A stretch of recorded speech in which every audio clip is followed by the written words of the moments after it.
এভাবেই প্রতিদিন জীবনের ঝুঁকি নিয়ে ট্রেনে ওঠানামা করেন রেল স্টেশনের যাত্রীরা। নেই কোনো ফুট ওভার ব্রিজ, ফলে এক প্ল্যাটফর্ম থেকে আরেকটিতে যেতে যাত্রীদের বাধ্য হয়ে রেললাইন পার হতে হয়।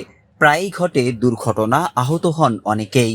কভারেজ নেই ভাই, চলাচল করার জন্য মানুষ, মহিলা মানুষ বা ছেলে মানুষ যে হোক, মুরব্বী মানুষের জন্য জিনিসটাই খারাপ না? অবশ্যই খারাপ। এই পাশ ওই পাশ যাচ্ছে, জিনিসটা খারাপ না? দেখে বোঝার উপায় নেই, এটি একটি বিভাগীয় শহরের রেল স্টেশন। রংপুর রেল স্টেশনের শেষবার অবকাঠামো উন্নয়ন ও সংস্কার হয়েছিল 1944 সালে। এরপর কেটে গেছে 80 বছরের বেশি সময়, তবুও উন্নয়নের ছোঁয়া লাগেনি এই স্টেশনে। অন্যদিকে যাত্রীদের বিশ্রামাগার ও শৌচাগারের অবস্থাও শোচনীয়। একটিমাত্র টয়লেটের কারণে প্রায় যাত্রীদের পড়তে হয় ভোগান্তিতে। যাত্রীরা বলছেন, দীর্ঘদিন ধরে এই সমস্যার কথা জানানো হলেও কার্যকর কোনো ব্যবস্থা নেয়নি রেল কর্তৃপক্ষ।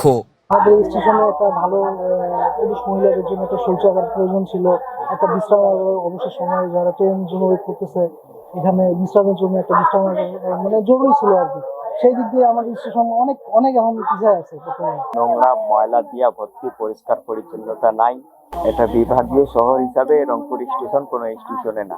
দ্রুত ফুট ওভার ব্রিজ নির্মাণ ও রংপুর রেল স্টেশনের আধুনিকায়নের দাবি জানিয়েছেন স্থানীয় বাসিন্দা ও যাত্রীরা।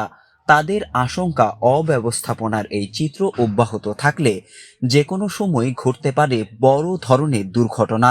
রেল স্টেশনের অবকাঠামোগত একটা উন্নয়ন করা উচিত।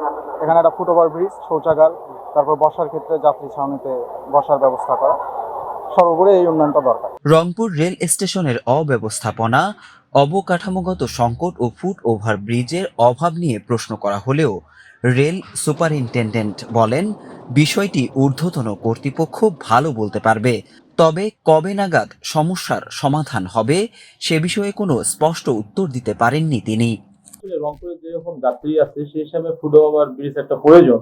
হ্যাঁ, যদিও আমাদের স্টেশনের সামনে টেকনিক্যাল কলেজ আছে, টেক্সটাইল কলেজ আছে, সেই হিসাবে ফুট ব্রিজ প্রয়োজন আমি মনে করি। কিন্তু এ বিষয়ে আরো ভালো বলতে পারবে আমার ঊর্ধ্বতন কর্মকর্তা, যারা এগুলো নিয়ে ইয়ে করেন, তারা বলতে পারবে যে তাদের কাছে যদি আবদার করা হয় তারা উত্তরটা আরো ভালো দিতে পারবে। হ্যাঁ, আর আমি মনে করতেছি যে প্রয়োজন। যাত্রী বিশ্রামাগার আমাদের বাইরে বসার ব্যবস্থা করে দেওয়া আছে, উপরে ফ্যান দেওয়া আছে, এগুলোতেই বসতেছে। আর শৌচাগারের বিষয়টা হচ্ছে, আমাদের অবশ্য আসলে যাত্রী সেবা ওইভাবে শৌচাগারে আমরা আমাদের একটা ওয়েটিং রুম বা দুইটা আছে, এগুলো দিয়ে সারানো হচ্ছে। এখন বাহিরে একটা হলে বেশ ভালো হতো, তাহলে দেখা গেলো যে প্যাসেঞ্জার একটু সেবা দেওয়াটা বেশি ভালো হতো। বর্তমানে এই স্টেশন দিয়ে কুড়িগ্রাম এক্সপ্রেস, রংপুর এক্সপ্রেস সহ মোট 9 জোড়া ট্রেন প্রতিদিন যাতায়াত করে। এসব ট্রেনে গড়ে প্রতিদিন প্রায় 7,000 যাত্রী দেশের বিভিন্ন প্রান্তে যাতায়াত করছেন। এত বিপুল সংখ্যক যাত্রীর চলাচল সত্ত্বেও স্টেশনে নেই কোনো আধুনিক সুযোগ সুবিধা, এমনকি ন্যূনতম নিরাপত্তা ব্যবস্থাও।